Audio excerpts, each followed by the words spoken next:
Same almost ఒకేలాగా ఉంటారు, అన్నదమ్ముల్లాగా. ఎవరైనా చూస్తే అన్నదమ్ములు అంటారు. అసలు మీ ఫ్రెండ్షిప్ ఎలా, మీ ఇద్దరి మధ్య ఉన్న ఫ్రెండ్షిప్ ఎలాంటిది? అసలు ఏదైనా ఇన్సిడెంట్ పరంగా చెప్పండి. నేను ఇన్సిడెంట్ అంటే స్పెషల్గా అంటే తెలియదు కదా, ఇవి గుర్తుపెట్టుకోవాలి, ఇవి ఉంటాయి ఇలా ఉంటాయని. బట్ ఏంటంటే 8th క్లాస్ దాకా నేను ఆకివీడులో చదివాను, భీమవరం పక్కన ఆకివీడు. నాన్నగారికి ట్రాన్స్ఫర్ అయింది భీమవరం, సో భీమవరం వెళ్ళాం. 9th 10th నుంచి భీమవరం ఇంకా. సో 9th 10th మేము ఇద్దరం 10th 9th classmates, okay, same time bench mates. బెంచ్కి అటువైపు ఆ చివరి తను ఉండేవాడు, ఈ చివరి నేను ఉండేవాడు. లాస్ట్ బట్ వన్ బెంచ్ మాది. సో అలాగే మొత్తం క్లాస్ అంతా ఫ్రెండ్సే. బట్ ఇప్పుడు మీరు మా ఇద్దరం ఇండస్ట్రీలో ఉన్నాం, తను నన్ను తీసుకొచ్చాడు కాబట్టి మా ఇద్దరి గురించి మాట్లాడుతున్నారు అంతే. ఇప్పటికీ అందరం ఫ్రెండ్సే. 10th క్లాస్లో ఉన్న వాళ్ళందరూ బ్యాచ్ కంటిన్యూ. అప్పుడు ఆ టైంలో ఉన్నప్పుడు క్లాస్లో ఉన్నప్పుడు ఆ పీరియడ్లో ఆయన ఈ రేంజ్ మనిషి అవ్వబోతాడు ఇలా అలాంటి లక్షణాలు అంటే లక్షణాలు తనకి చాలా ఎక్కువ. తనకి ఫస్ట్ నుంచి సినిమా ఇష్టం, తను అప్పుడే బోల్డ్ అని పుస్తకాలు చదివేస్తున్నాడు. అమృతం కురిసిన రాత్రి 10th క్లాస్ టైంకి అమృతం కురిసిన రాత్రి చదివేస్తున్నాడు అతను. నేను బ్లాంక్. నేనేదో ఎండమూరి వీరేంద్రనాథ్ నవల్స్, సూర్యదేవ రామ్మోహన్ రావు గారి నవల్స్, ఇలాంటి నవల్స్ అన్నీ బాగా చదివేవాడిని. Plus detective books, shadow Madhubabu గారివి అవన్నీ చదువుకునేవాడిని, కానీ అవన్నీ చదివేవాడిని.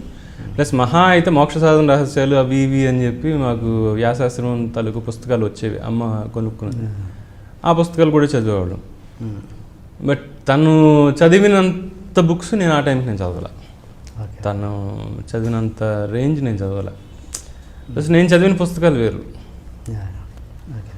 రకరకాల నేను పుస్తకాలు చదివేవాడిని కానీ, బట్ తను బాగా చదివాడు. తనకు ఉన్నది ఫస్ట్ నుంచి తనకు ఉన్నది అది. ఇప్పుడు నాకు ఉంది, నేను కథలు రాసేవాడిని, కవితలు రాసేవాడిని, బామ్మగారి కథలను రాసుకునేవాడిని, ఏవో రాసేవాడిని. నేను చిన్నప్పటి నుంచి రాసేవాడిని. బట్ అది ఎందుకంటే నాకు పెన్ను పేపర్ అంటే బాగా ఇష్టం. నాకు లెక్కలు నేను వీకంటే మా పెద్దన్న white paper books, ruled books, కొత్త కొత్త పెన్స్ అవి చేతిలో పెడితే టెక్స్ట్ బుక్ మళ్ళీ రాసేమన్నా రాసేసాను. ఓకే. సో నాకు మ్యాథ్స్ అలా వచ్చింది బేసిక్గా. నెంబర్ ఆఫ్ టైమ్స్ రే నువ్వు ఈ పుస్తకం అవగొట్టేస్తే మా పెద్దన్న ఆ విషయంలో చాలా జాగ్రత్తగా చూసుకునేవాడు. బుక్ అయిపోయిందనే అంటే చాలు, నెక్స్ట్ డే ఇంకో బుక్, ఇంకో కొత్త పెన్ ఇచ్చేవాడు. సో మ్యాథ్స్ టెక్స్ట్ బుక్ మొత్తం మళ్ళీ రాసేవాడిని. అలా రాసి ఒకసారి మొదలు పెడితే ఆటోమేటిక్గా రాయడం అలవాటు అయిపోయింది. సో అలా నేను మ్యాథ్స్ నేర్చుకున్నాను ఒక రకంగా. నాకు ఆ పెన్ను పేపరు రాయడం అదేదో రైటర్ అవుతాను నాకు తెలియదు. ఆ టైంకి నేను రైటర్ని అవుతాను ఇంకోటి నాకు మనసులో ఏమీ లేదు. నేను పలానా అవ్వాలని కూడా నేను ఏమీ అనుకోలేదు అప్పుడు. నాకు తెలియదు ఏమవుతాను అన్నది, నాకు తెలియదు. నాకు ఇంజనీర్ అవ్వాలి, డాక్టర్ అవ్వాలనేది ఇంటర్మీడియట్ జాయిన్ అవ్వాల్సి వచ్చినప్పుడు ఏమవుతావు, ఏం చదువుతావు అంటే ఏం చదివితే ఏమొస్తుంది అంటే బైపీసీ తీసుకుంటే డాక్టర్ అవ్వచ్చు, డాక్టర్ని అవుతా. అప్పుడు అనిపించింది. అప్పటిదాకా నాకు ఏమవ్వాలని కూడా నాకు తెలియదు. ఆ అన్నయ్య, రెండో అన్నయ్య సైంటిస్ట్ అవ్వాలని నాకు ఆ టైంకే అందరికీ చెప్పాడు. ఇవాళ తను సైంటిస్ట్. మూడో అన్నయ్య నేను డాక్టర్ని అవుతా, నేను ఇంజనీర్ని అవుతా అన్నాడు. ఆ అన్నయ్య ఇంజనీర్. ఇప్పుడు నాకు తెలియదు. మా పెద్దన్నయ్యకి అసలు డిగ్రీ అవ్వగానే జాబ్ వచ్చేసింది, bank job.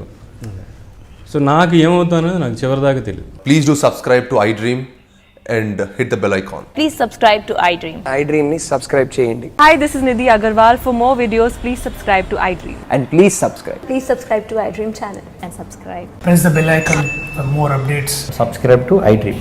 Subscribe to iDream. For more such videos, please subscribe to iDream. For more videos, please subscribe to iDream. And you're watching iDream Media. Please like, share and subscribe to the channel. And don't forget to subscribe to iDream. Please subscribe iDream Media. Do subscribe to iDream. Subscribe to iDream Media. Do subscribe to iDream Media. Don't forget to subscribe. Click on the button below. Don't forget to subscribe to iDream.